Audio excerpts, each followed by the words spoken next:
Hello, and welcome back to Method Muse, where we talk about science-based manifestation methods and concepts. Don't forget to like and subscribe if you're into this topic. Let's get started.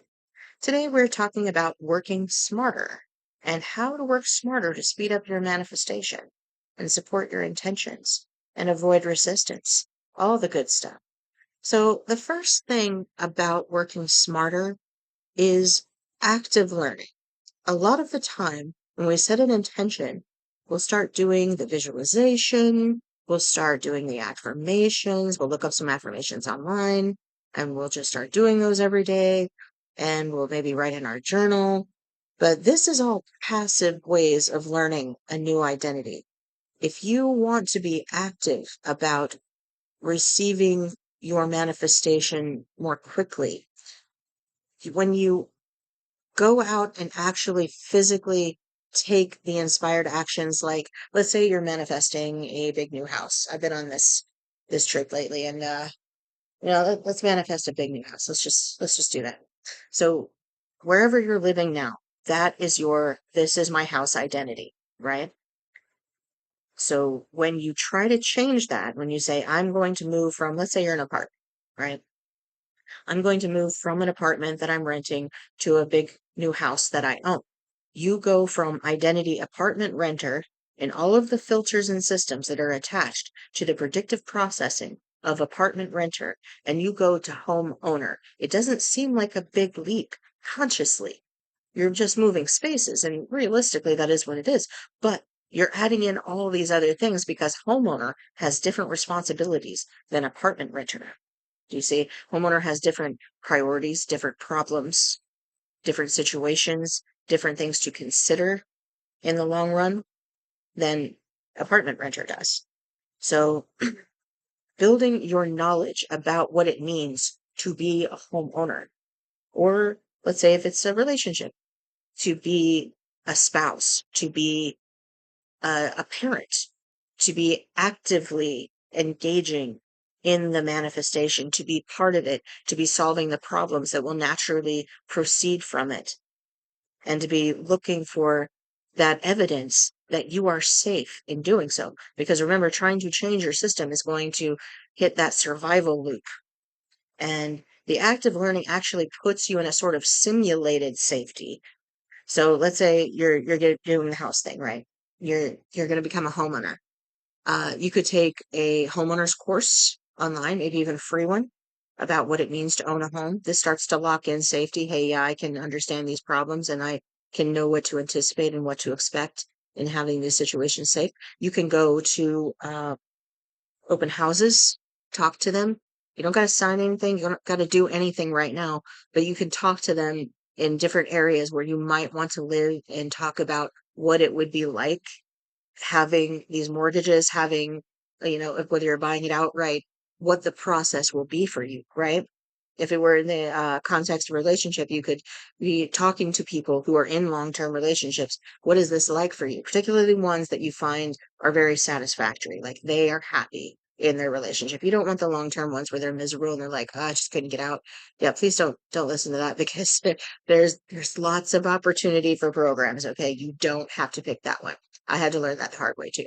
I thought that there was nothing else but that one, and anyone who was in a relationship was, you know, either miserable and suffering and trying to get through it or trying to get out. And that was my calibration then. That was my filter then.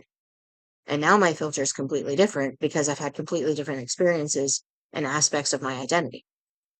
And when you do these active things, it builds the neural pathways in your brain faster than just, passively doing affirmations or visualizing. You start living it and being it, and it gets easier to feel it real.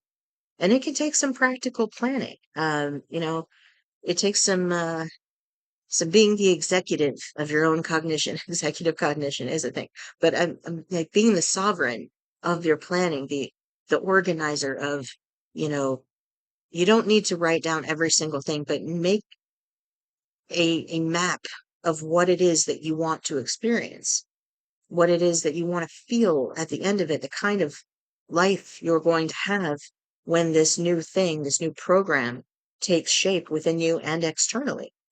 And this can help, clear some of the friction out. You could also, start eliminating any habits or anything that's not going to be functional with it. Now, if you're moving, this might look like something like, minimizing some of your belongings or maybe some things that aren't going to fit into a new place or just don't make sense for a new place, or adding a few things in that you specifically will want in your new place, like some decorations, a painting. You don't got to hang it up.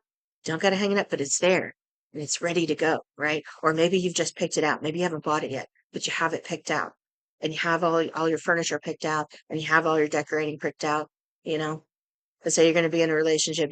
You've got, the things that you're going to do together, the fun things you're going to do together picked out, right? Maybe they'll like some of them, maybe they won't, but the more that you have available for opportunity, the more that you have available for potential alignment and coherence with another system, which is what other people are, or in this case, you are when you are moving into a new identity, you're moving into a new system of yourself. The more you can clear those frictions and bring more reality, physical reality into what is now, you'll move through a lot easier, and it saves a lot of energy to write these things down too, or to even just make a map. You could do a collage, you could do a visual aid, something that gives you something to track, that gives you something to notice when the manifestation is moved forward. Oh, here's some signs. You could do like a signs collage board. Hey, here was a sign today. Here was a sign today of my manifestation, right? And it does reduce that resistance too, because you're seeing it and you're actively experiencing it. So you can't be going back and going, oh, this isn't possible. Of course it's possible. It's right there in front of you, right? And that smooths the transition too, so that you don't end up like cognitive tunneling is where you start like really focusing in narrowly on this one thing. Like you're not even thinking about the greater aspects of having it. It's like your brain goes into your survival centers. It rushes all the blood to your survival centers and away from your thinking focus so that it narrows everything down to this one thing being all about your survival as an identity, right? If I don't have a big house, if I don't have a true love, if I don't have a perfect job, these are just things. They're just simple experiences that don't actually make the real experience of being alive. They're accessories to your real lived experience, which is happening right now, all the time. It never changes and it never goes away while you are alive. It's just the real lived experience, the base level experience, the 0 point energy of potential is what you always, always are. And everything else is just an observation and an interpretation. Now, when you get this cognitive tunneling, you start to feel that tightness, that want, that need, like, why isn't it here? Why? So when you start feeling that, feel into it. Don't try to push it down. Just be like, okay, there's that old program. The old program's feeling unsafe. It's making me triggered because it's scared. It's scared I won't have this, or it's scared that I will have this, right? Whatever it is, it's just the old program running itself out.